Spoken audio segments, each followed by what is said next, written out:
All right. Official welcome to the November 2024 Interreach webinar. I'm really excited to introduce that we are going to talk about wicked problems and wicked challenges, measuring convergence in graduate education. And I'll tell you just briefly about the two speakers we're very lucky to have with us today while you're introducing yourselves in the chat. And then I'll just share that we're going to have two somewhat brief talks from Dr. Gail Jones and Dr. Daniel Laxman, and then they're going to open it up and have an interactive kind of moderated discussion. So be feeling free to interact and join the conversation throughout. So this seminar is going to explore the challenges of validly and reliably measuring the impact of convergence research on graduate students.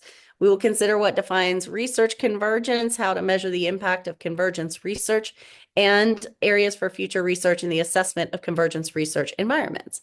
And I'll share with you here two folks, which I am very lucky to count as colleagues in the STEPS Science and Technology Center. Dr. Gail Jones is a distinguished professor of science education at NC State University. She's also a senior fellow at the Friday Institute for Educational Innovation. Dr. Jones currently teaches pre-service and in-service teachers and conducts research on convergence, graduate education, and climate change education. Her work with museums and informal organizations has been recognized with awards locally and internationally. And Dr. Jones also serves as co-editor-in-chief of the International Journal of Science Education. She is also very fun and loves making sense, and will tell you if something doesn't make sense. So very fortunate to call her a colleague for those reasons. Dr. Daniel Laxman, our second speaker and co-participant in the panel, is a principal program evaluator at Arizona State University's Office of Evaluation and Educational Effectiveness. In this role, he collaborates with project leaders to enhance program processes and impact through detailed planning, data-driven insights, and actionable recommendations. Dr. Laxman serves as the lead external evaluator for the Science and Technologies for Phosphorus Sustainability, STEPS, which I just referred to, an NSF-funded center focused on advancing phosphorus sustainability. His evaluation expertise extends to education and workforce development efforts of NSF-funded engineering research centers, the Urban Resilience to Extremes Sustainability Research Network, and foundation-funded initiatives aimed at re-envisioning engineering education. I can also share that Dr. Daniel Laxman is extremely patient with all kinds of squirrely PIs and is very good at making sense and meeting people wherever they are. So you're in for a treat with both of these speakers. I will pass it off to Gail Jones first, and then she can pass it off to Dan. And then I'll look to you to let us know when it's time for discussion. And during that, I'm happy to monitor the chat and help, the discussion flow. But otherwise, ready to listen. Thanks, Gail. Well, thank you, Christine, and thanks for everybody for being here. I think we share, and I can tell from the chat, some common challenges in trying to figure out how to measure what it means to do convergence research, so particularly with graduate education. So I definitely want to recognize the team. Since we're a Convergence Center, we have a large number of individuals working with us, including people at NC State, Texas Tech, University of Illinois, App State, and Marquette. So I certainly want to clearly indicate that this work is the product of a group of people, which gives me a great out. If you ask me too many difficult questions, I can just claim somebody else, contributed that part. But feel free to ask questions or put them in the chat, and I'm sure Christine and others can help us, resurrect them if we keep flying on through. So our STEPS center that I work with has this vision of reducing the human dependence on mine phosphate and losses in point and non-point sources of phosphorus by 25% in 25 years.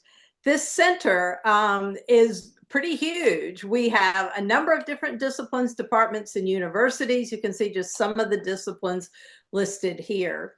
And as you know, each of these disciplines has a different approach to knowledge and knowing. And that one statement is just like a huge, massive challenge for us to try to figure out how students are viewing their journey, their knowledge, their understanding of what it means to be a knower in their particular area.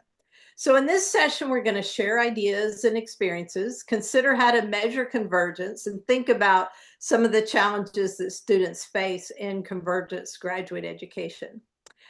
And so I always start, this is, anybody that knows me knows Gail loves Eccles and Wigfield's theoretical model. So I really, to me, it sort of explains almost everything when it comes to thinking about students' career aspirations, which is the far right side of expectancy value.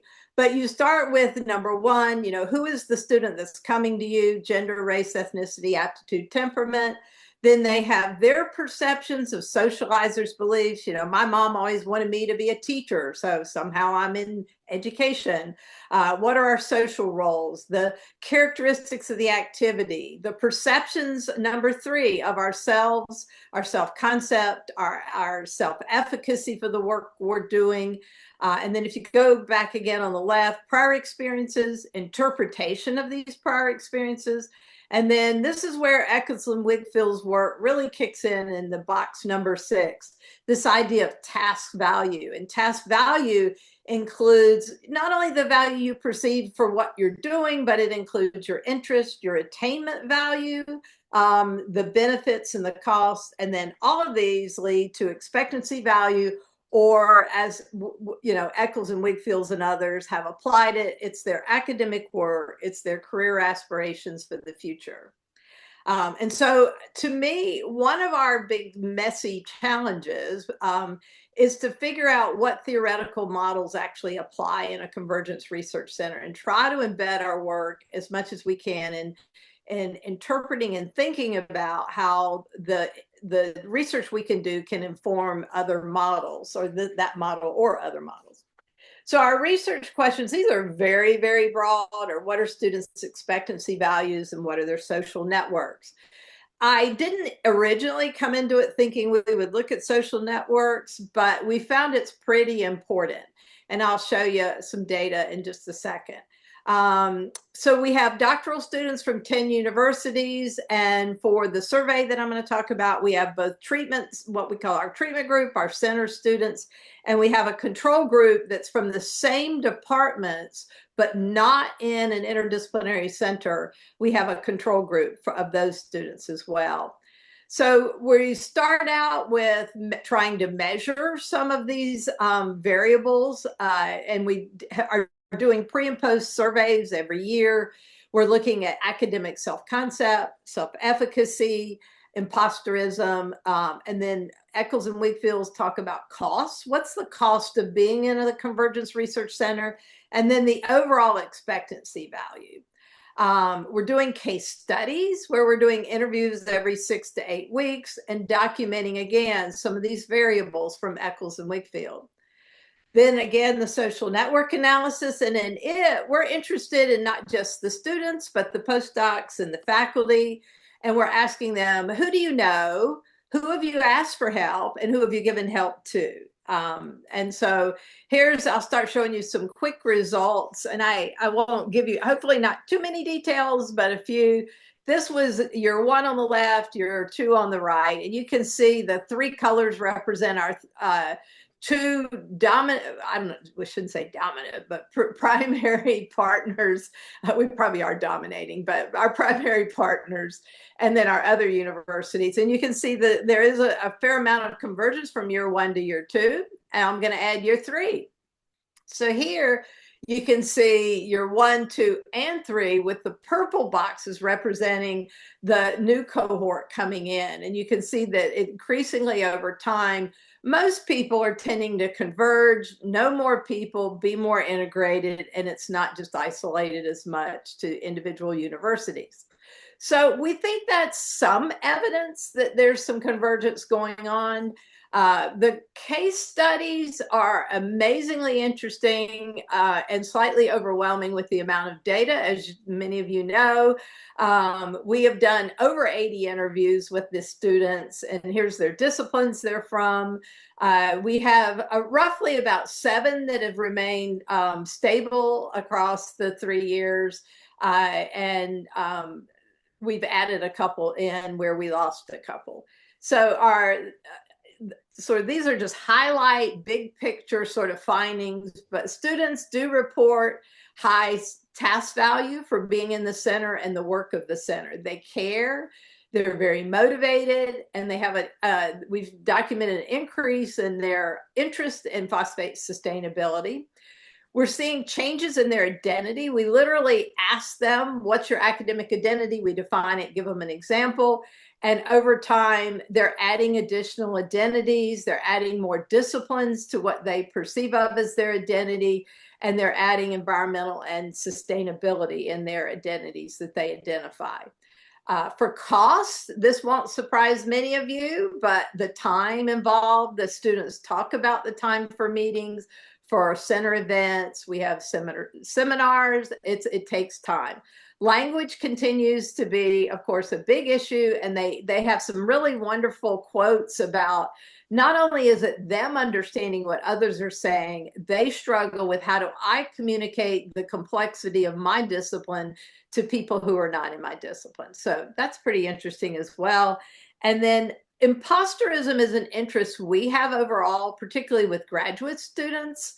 And what we found is for our case study students, those that come in with pretty high imposterism are tending to have it stay high or increase over time. That's interesting. It's also not totally surprising when you think about I think most of us, if we're really honest, most people say, well, I feel a little bit of an imposter in my own discipline. How did little old Gail get here to be this professor person? That's not me. Y'all are going to find out I'm a fake. I'm, little tongue in cheek here, but most of us feel some of that. So now imagine I've got to talk to people in 10 different disciplines or 28 different disciplines. I can assure you, I feel like an imposter, and many of these other folks start talking about their work. For our survey results, this is also interesting. We have significant differences for the treatment group, no difference for the control. But here's what you wouldn't expect. We went down. The treatment group went down in their expectancy value. Probably, we're guessing, linked to their self-efficacy. We're thinking. We don't have big enough numbers to piece some of that apart. We continue to see in the survey group from pre to post that students are talking about costs of graduate school, financial and mental health kinds of costs, as well as having difficulties with classes that are outside of their discipline, which, again, doesn't surprise us. So we think for the expectancy values, students may be questioning overall their value for their doctoral program, particularly as they think about future work. They're all of a sudden realizing, we think, that I don't know everything. I don't know about you guys, but sometimes I find students come in acting like they know it all. And after not too long in a center, you begin to realize there's a whole lot I don't know. And so I think they begin to realize the limitations of their knowledge, which could be contributing to this drop in EBT. We're intrigued to see, we're continuing to survey the same students as well as new students, and we're interested to see if that drop persists or whether it will go back up. We also know that time is a huge issue, and that continues to be playing out. I think that it's one that isn't trivial. I always think about, all of us who are in a center can think, I don't have to be in this center. And would my life really be a lot easier if we didn't have time demands? But in the case of STEPS, I think for our faculty and our students, the mission of what we're trying to do is so important. We want to, it's worth the cost. The benefits to many of us outweigh the costs. So those are some big picture highlights of that part of the work we were doing. And I'm going to tell you also rather quickly about the next part of this journey that we've gone on, where we kind of have come out of that work going, we want a good, solid, validated instrument to measure belonging, imposterism, and identity. So we've set out, I did with a couple of colleagues who are not in our center, we got a small grant and we're trying to do a validation study. And so we're looking, of course, at belonging, defined here as connections to others. One of my colleagues defines it very differently. Academic self-concept, defined here again, as the way you see yourself in relation to your academic work, which includes an evaluation of your abilities, and imposterism. I find imposterism, I'm not a psychologist, but I find imposterism to be a very fuzzy construct. And I continue to try to drill in and see if we can begin to piece apart what imposterism really is. Is it academic self-concept? Is it just self-efficacy? Is it some of a whole bunch of things? Probably, but we'll keep going. So our basic questions are just, are there differences in these three constructs? We, in the development of our survey, we piloted it with graduate students and that were not in our center to check for face validity, clarity, had an expert panel look at it. And one of the things that's slightly unique here is that we're trying to measure for these students their disciplinary and their interdisciplinary perspectives in relation to these. So we asked them, tell us about, your feeling of being an imposter in your discipline, your feelings of being an imposter in your interdisciplinary work that you do. And we did launch this, not just with our Convergence Research Center, but with a huge variety, actually, of interdisciplinary research programs. So we had a wider group of students, and we're framing this as looking at interdisciplinary education, not just convergence education. So we borrowed items from others, except for just a few under the academic self-concept. We are finding from our analyses good internal consistency. We're doing an exploratory factor analysis, which is revealing a 2 to 3 factor model.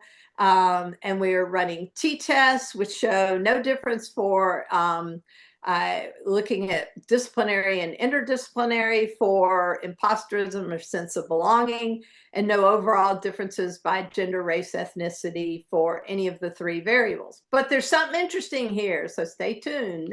This slide. What we did find was that when we looked at the highest and the lowest quartiles of students who report imposterism, we find that for those who have the lowest sense of imposterism, they have higher feelings of academic self-concept. So in other words, if you have high imposterism, you're not likely to feel as strong an academic self-concept as those who don't have a high sense of imposterism. So that's sort of interesting. I also see this for belonging and as well as this academic self-concept. So we're still piecing out some of this. We want to repeat it with more students in a larger sample size, and we'll continue to look at it. So that, kind of pulling all this together and coming to the end, this journey that we've gone on remains challenging. We're still interested in, well, how is this Convergence graduate research program different than just discipline-based research? How do we measure the messy aspects? Many of them y'all identified in the chat when you logged on. What does it mean to do convergence research? Is it really such a thing? Yes, it is, but how do we measure it and how do we identify it? How do we move beyond descriptive research? As an education researcher, I always scratch my head when, we only stick with case studies or, very descriptive. I want to see, some larger numbers where we can, and maybe by combining forces with each other, we could actually come up with more data. And then also, how are students feeling about doing this work in relation to their own discipline versus a convergence environment? So those are some of the challenges that I think we have. And, I would like to really encourage you as I come to an ending here that if you have ideas of things you think we ought to be looking at, please reach out and talk to me.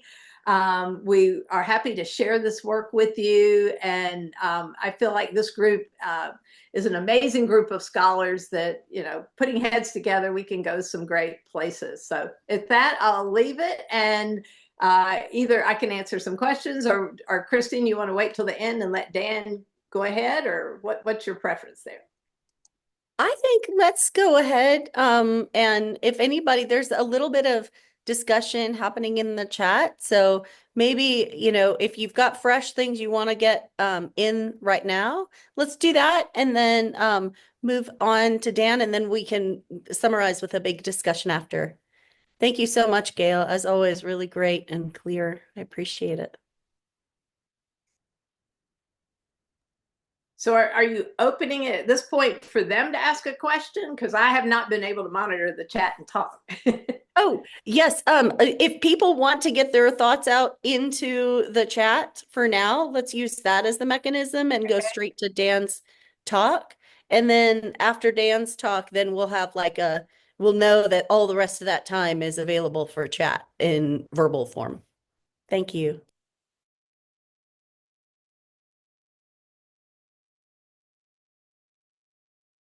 All right. Thank you, Gail and Christine.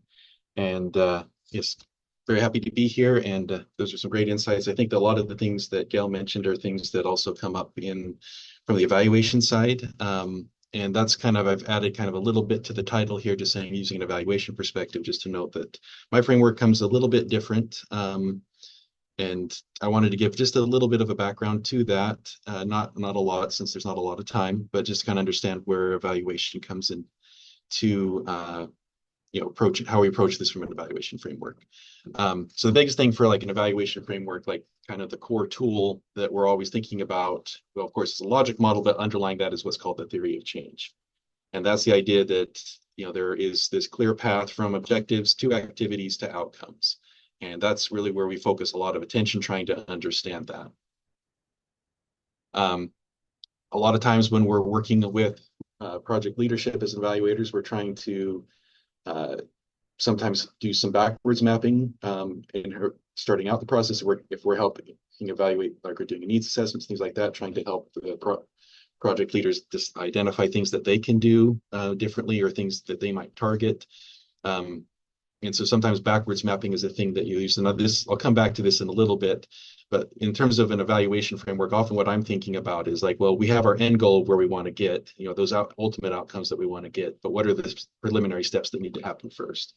And that often guides the things that we're thinking about in measuring an evaluation. The pre-seed proceed model, if you wanted to look that up, the link will be in the slides. It's also kind of a great resource for that. Won't go beyond that, but so once you take like a theory of change and then you put in your inputs and your outputs are just the resources you need, the personnel, the funding, materials to do the activities.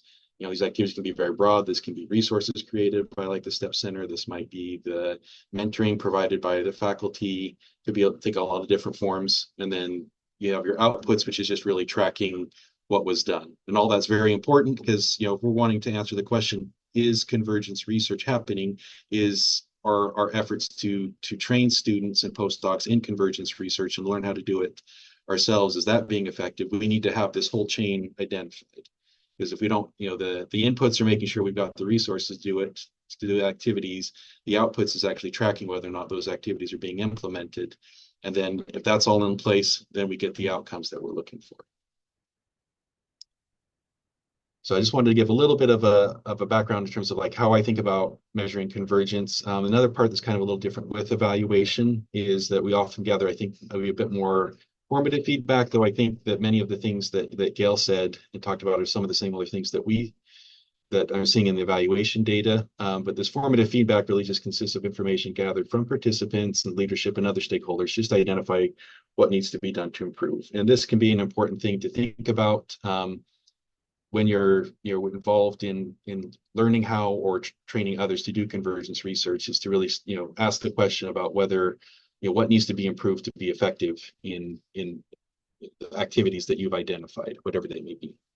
I did want to just briefly share some things that I think would be important to be kind of aware of that have come up through conversations and focus groups and SWOT analyses with students and postdocs and faculty and just general conversations that I think is probably just worth thinking about in terms of as we're all thinking about convergence research. The first one is just publication challenges. That comes up because of delays in getting things published. Sometimes a little bit harder because there's more work that needs to be done in terms of formatting for a different journal, has a different format than you're used to.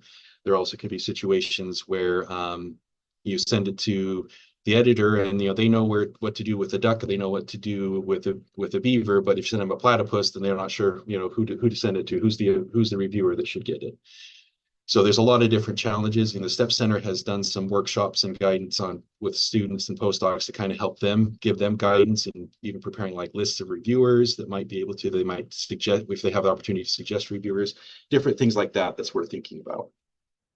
Another thing that comes up is just like the recognition of deliverables beyond publications. As we all know, the currency of the realm in academia is publications. But convergence research often involves engaging with the communities, engaging with non-academic stakeholders, and those are things that can be time-consuming, but they don't necessarily result in a publication.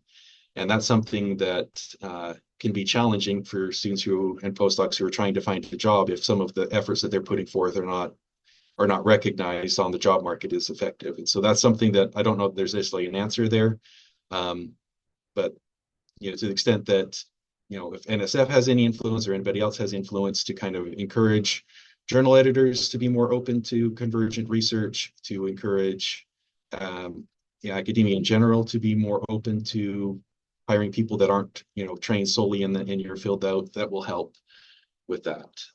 The other piece that I wanted to mention, just like stakeholder engagement, one of the things that came up for us is that students just felt like they needed a lot, and postdocs felt like they needed some guidance on how to talk to stakeholders, what questions to bring them, what they can offer, and the different formats. And that feedback has led to some great resources being developed through the STEP Center that are focusing on how to engage stakeholders. So a lot of great things kind of just in practical terms. And I wanted to just mention that because I think that that's something that's not always thought about, but it is important to the overall process. If we go back to this model here of like what we're trying to do, whether, we're trying to do convergence research, we're trying to teach people how to do convergence research, then we need to be thinking about everything that goes into that and all of the earlier factors, the earlier steps in the process of learning how to do that and how to do it successfully. So now I want to just switch gears a little bit to thinking about just talking about how we've been measuring convergence research in team science. In evaluation, often we're, out of necessity, due to budget and other considerations, we're often relying on self-reported measures, though sometimes we are able to get and we are working towards thinking about other ways of getting, artifacts to illustrate, skills and learning about how to engage in convergence research. Well, we kind of started with just kind of like these attitudes and these self-reported measures that get at some of those factors that students need to have and postdocs need to have in order to be successful in convergence research. So this first one, as you can see here, is talking about STEP members' preparedness for and interest in engaging in convergence research. Just like, do they value it? Because there's got to be that buy-in and understanding that, yep, this is something that is of value. And that's something that can't be taken for granted, even if somebody's part of a STEP center or of any convergence research center. Make sure that that is something that they have that shared vision, and that is developed by everybody. That the leadership helps everybody develop that shared vision. There's also just general perspectives on the value of and concerns regarding convergence research, just recognizing that it can be harder, it can be messier, but it can still be worth it. Other measures are just generally recognizing kind of the kind of more like the team science skills and just like the team management skills, just acknowledging the need for managing conflict, of developing opportunities to develop common language and common terms, and which Kim Bourne I know is here today and done a lot with that for the STEP Center and getting that set up. There's also in terms of STEP members' readiness and confidence to deal with uncertainty in convergence research. And I think that relates back to kind of the imposterism. One of the things that kind of realized about the other day when I was thinking about this is that, if you're in your own field and working on your own, you can kind of hide with your uncertainty. Like you don't have to know what you're doing. And like you can be okay that you don't know what you're doing because you don't have to tell anybody if you're just doing your part. Like, okay, you'll take care of it. Yeah, I'll take care of it. I'll figure it out myself. But if you're going to work with other people, then it becomes a lot clearer that you may not be as certain or confident in your skills as you might be if you were working on your own. That comes out, that they see that. And that's where I think it can be a little bit more challenging because you have to be open, and there just has to be this kind of openness to the idea that we're figuring it out. Being okay with being like we're all a little bit of imposters, and that's okay. That's part of just the way that research and frankly life works. Now I want to kind of turn to the final piece here that I wanted to talk about. That we've talked about different, just generally how we've been measuring convergence research and thinking about it, and kind of like these important skills and knowledge and attitudes that need to be in place. And we'll be shifting to other measures as the center has matured, and we have the opportunity to think more about that and have a better sense of how research is happening in the center. And one of the things that we did is we put together some measures here and that talk about using a theory outside, theories in different ways. So and just kind of like seeing a progression from kind of like a little bit outside of the area to actually getting closer to like integration or convergence research. And so, for theory here, we're talking about using a theory outside of a primary field. And then the second one's like using a theory from my primary field of study and a theory from outside of my primary field of study, and then integrating a theory from my primary field of study and a theory from outside of my primary field of study to create something new. So we have that kind of framework. It grows from just doing something outside of their own area to, integrating things, integrating theories across fields. We asked the same items using methods in terms of methods outside their field and both, on their own, just out on their own outside their field, but then trying to combine methods or then integrating methods to a new approach.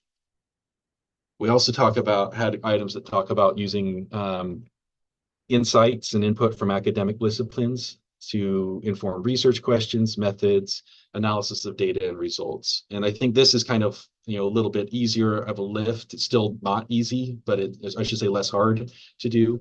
But I think this is often what we think about when we're thinking about, convergence research, is trying to go first towards like crossing disciplines. But the next stage kind of takes this to like, okay, we're gonna go outside of academia now. We're going to think about non-academic stakeholders, and are we using input and insights from non-academic stakeholders to, such as community members, growers, non-governmental organizations, and so on, to inform the research questions that ask, the methods that are used, analysis of the data, and interpret the results. So we had this questionnaire that asked all these questions, and then we also gave them the opportunity to indicate, and I'm going to just jump ahead so you can see that basically they can indicate they had no plans, from number one, that they were considering doing it, but they hadn't started yet. They were preparing or learning how to do it.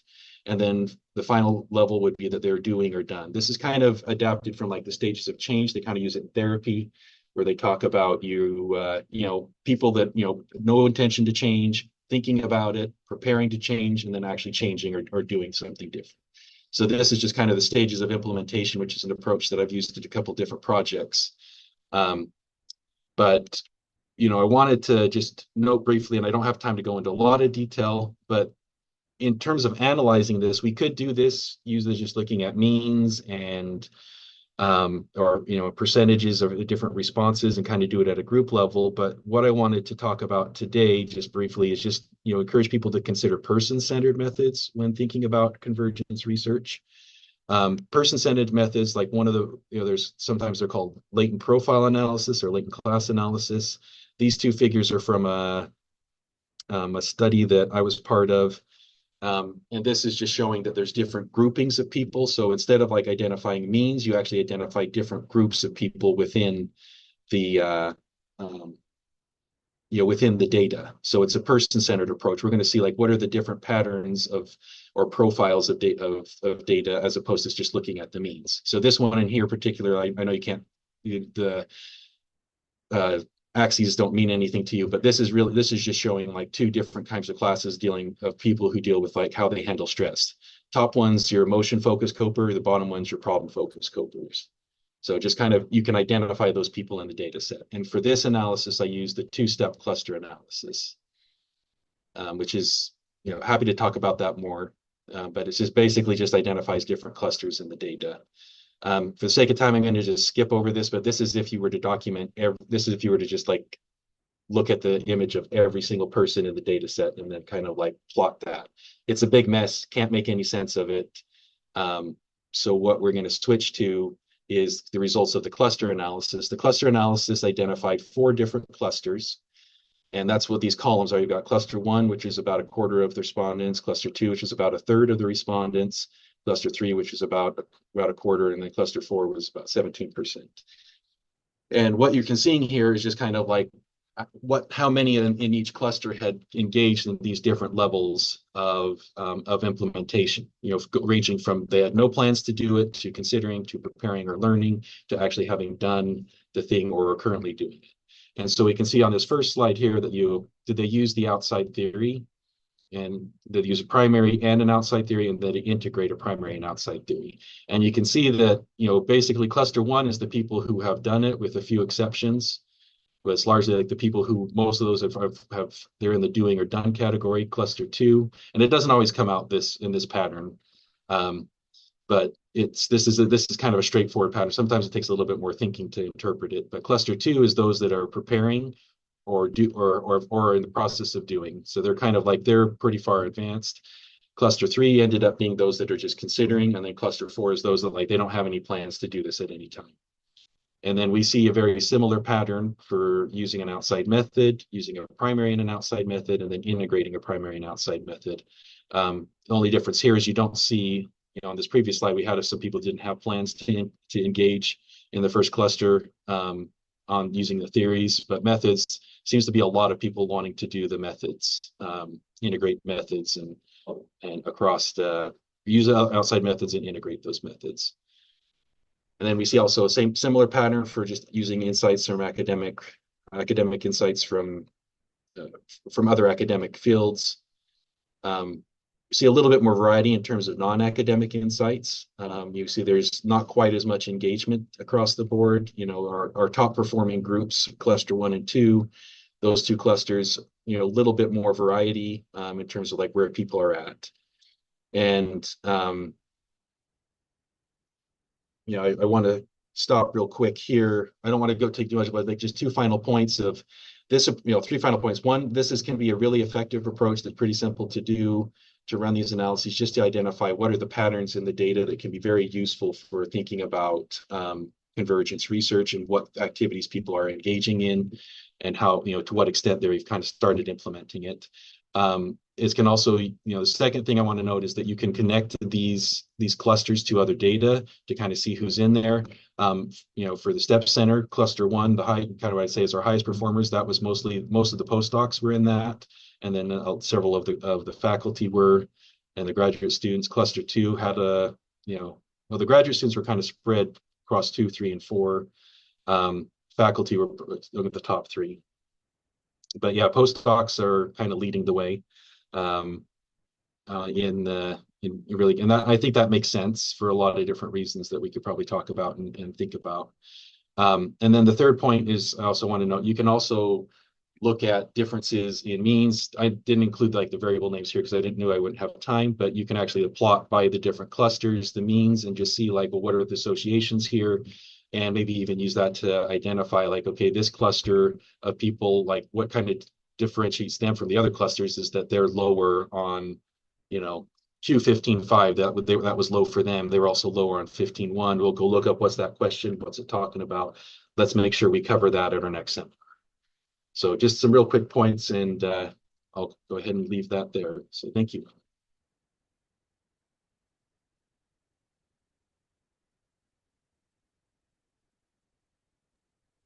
Perfect. Thank you so much, both Dan and Gail.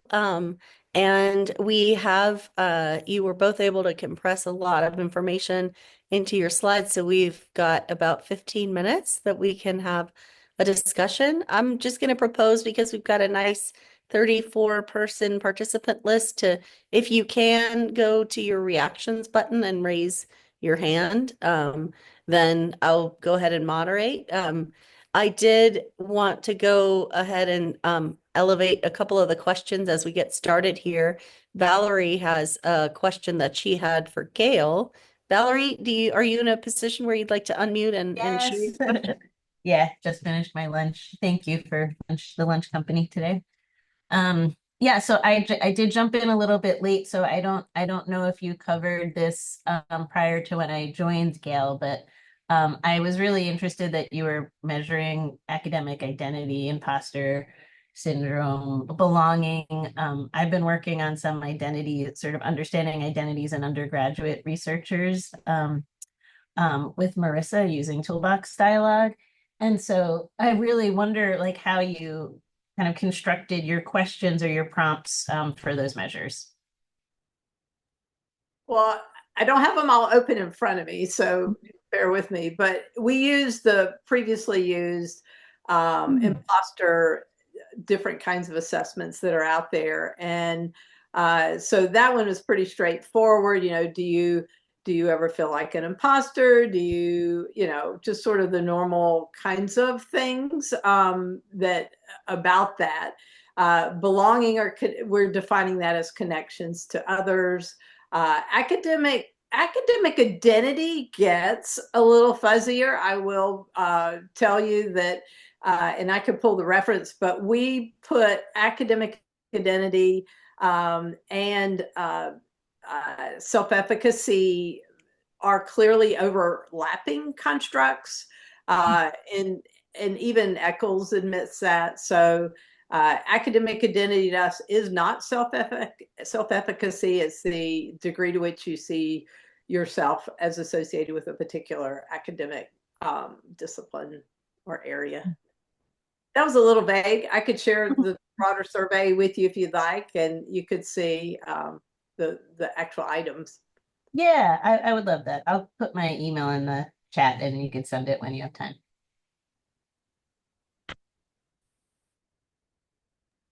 Wonderful. Okay. Then the next question was a clarification question from Raphael that came in during Dan's presentation. Raphael, are you in a place where you would like to present your own question and ask it here? Yes, thank you. And thank you for the both presentations. I was just wondering when you shared about the ability to be open about one's uncertainty, whether that's not a sort of an instance of a more general pattern of how do I talk about what I'm doing and how well am I able to transport that to my colleagues? Yeah, I mean, I think both of those skills are very helpful or very critical, because being able to explain to others what you're doing. I think what I had in mind when I was talking about that is just a general comfort level with being able to not know what you're doing. And I think that that's often something that students and new professionals can often struggle with, because they have they get into the work world, or into they get a faculty position or something like that, then it's kind of unclear to them. They kind of feel like maybe things would be more given to them of what to do. They've been more used to that. But as you progress further and further in your career, the less you're told what to do and the more responsibility you have to figure that out. But you also come to realize that everybody's just doing the best they can with the knowledge that they have. And that's, I see, as kind of like the critical piece, because it's even more important in convergence research, to be able to be open about that, and for a convergence team to be like, if somebody is supposed to be representing, the methodology side of this or a field, and they may not know everything they need to or know how to explain it. And that's, I think, not uncommon when you're being asked to explain it to somebody outside the field. Like it's, everybody inside has this common shared knowledge, but then somebody outside the field is asking you to explain, you got it really kind of pushes you to have to go further. But I think if there's just this general kind of understanding that it's okay for us not to know and need to look something up even in our own fields, that's what I'm kind of seeing as the critical skill. Don't know if that answered your question. Thank you.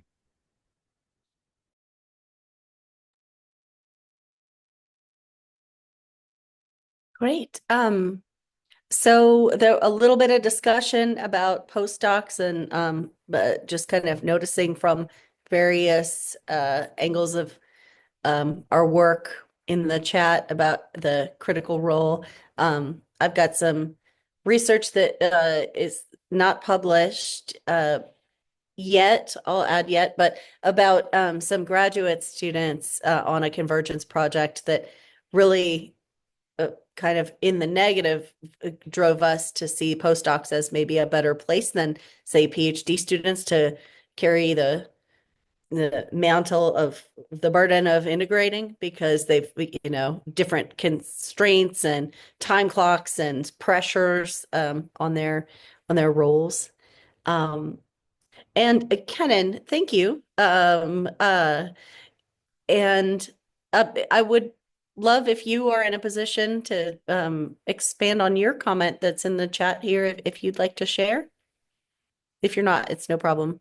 No, I can share. I've been long remembering what you shared in your presentation last year that was so intriguing to me apparently it was the PhD students, the graduate students, not the postdocs. And that's why you moved towards the postdocs as the interdisciplinary, take charge part of the system.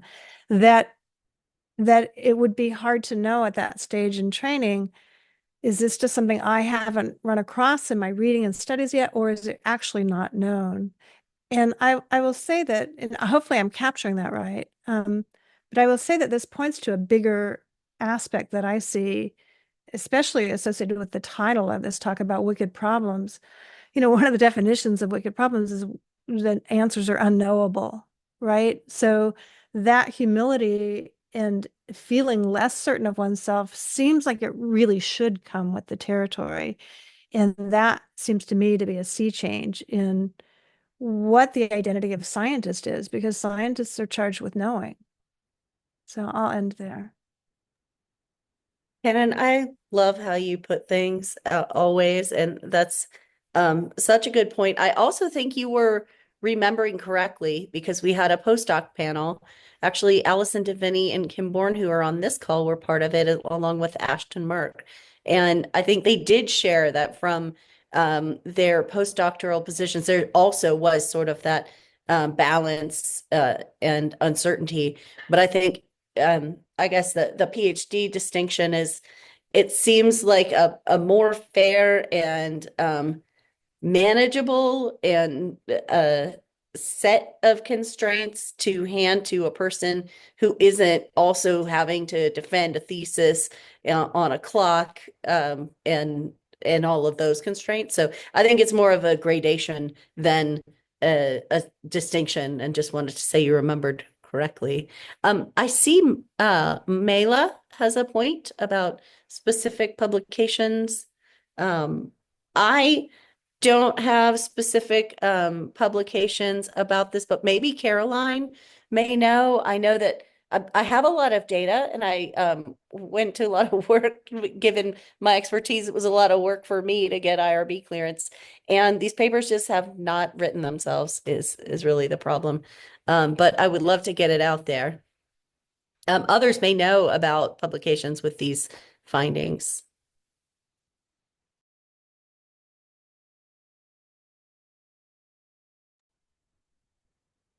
Thank you for the question, and I stay tuned, and we'll stay optimistic. So that, I mean, I also think there's an anecdote there about people who get into these roles, and they're not traditional academic roles. They're more interstitial or administrative, in my case, positions, just have a different set of constraints on being able to write. It falls completely outside of the incentive structure, and just time possibility. So I do wonder how much that is prevalent in some of these things we are noticing, but that you know may not see in the literature. Do others have questions or comments, reactions?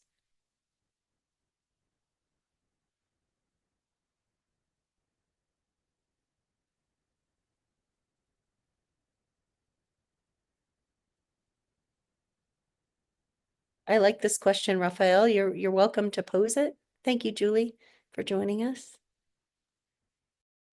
Yeah, thank you. Yeah, so both presentations put a lot of emphasis on individual level characteristica. And if we now consider disciplinary cultures, I mean, the scope of articulating a PhD thesis is quite different, let's say, in biology or in the social sciences, how much responsibility in terms of framing is given or allowed in the different fields. And do you see any of these aspects in the two studies?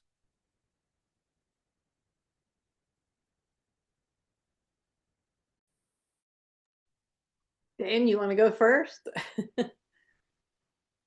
Yeah, I was trying to think if we've touched on that. I think we've gotten some comments just in terms of like, I think it'd be similar to like the comments on just like the publication process and having to kind of adapt, to just different frameworks. I don't know that we've looked at that specifically within the evaluation, to consider that. We do, some of the things that we have considered, or it's not about like the kind of the culture, of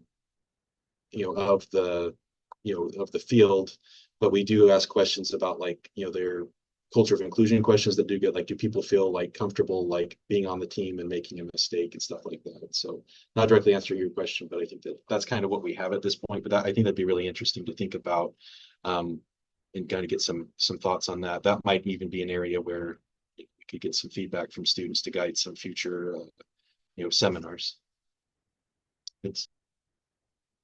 I'll weigh in a little bit. I actually think I think students maybe aren't, I think they're a little bit, not even exactly the right word, but just not maybe aware of quite the discipline, structure, pressure, socializations that faculty are. I think it's kind of a big issue for faculty. So, and one that I think we ought to look at is it's very clear differences across different disciplines, and faculty give up a lot to do this kind of interdisciplinary work. And so I always feel like there's a tension between the goals of us as an interdisciplinary center and the goals that I as an individual faculty member have to maintain in my own career. And so there's a kind of a tension there that I don't think we've explored as a center much. We recognize it takes time, but there's other, I mean, it's bigger than that. It's my salary, it's my pay increases, it's my standing in my discipline. So maybe I didn't quite where you wanted to go, but it's where your question led me. I don't know how others feel. No, that's exactly the question. Very interesting how kind of the positionality increases or decreases the awareness of context frictions. Thanks.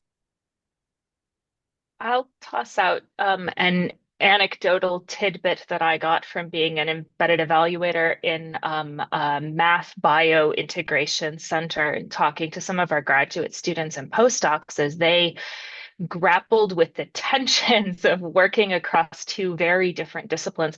I remember one of the postdocs saying that a real challenge he experienced was around the publication expectations and the speed of publication production in those two disciplines.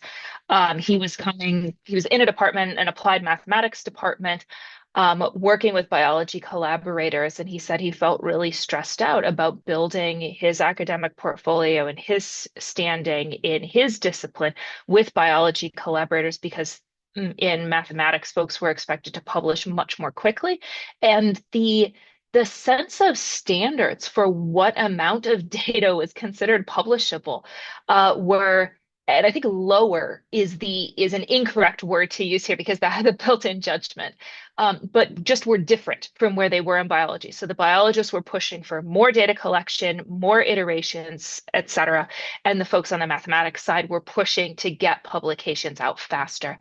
And that was a real source of stress and a difficulty that he felt like he kind of had to choose one path or the other, and then it was going to shape where he would be like hireable later on. And he didn't have any solutions to this, but it was something that was a constant source of tension, but also discussion between him and collaborators and him and mentors. So I just thought I would toss that out there as a narrative. Thank you, Caroline. And I think that it's always really helpful to have a very specific example of kind of the practicalities of what are those barriers and challenges. Well, I see that we are at time, and as always, it is just so lovely to hear from our generous experts that took time to present, and also from everybody in the community who posed some really thoughtful questions, both out loud and in chat. Thank you so much. I hope you have a lovely rest of your month, and we look forward to seeing you in December. All right. Take care, everyone.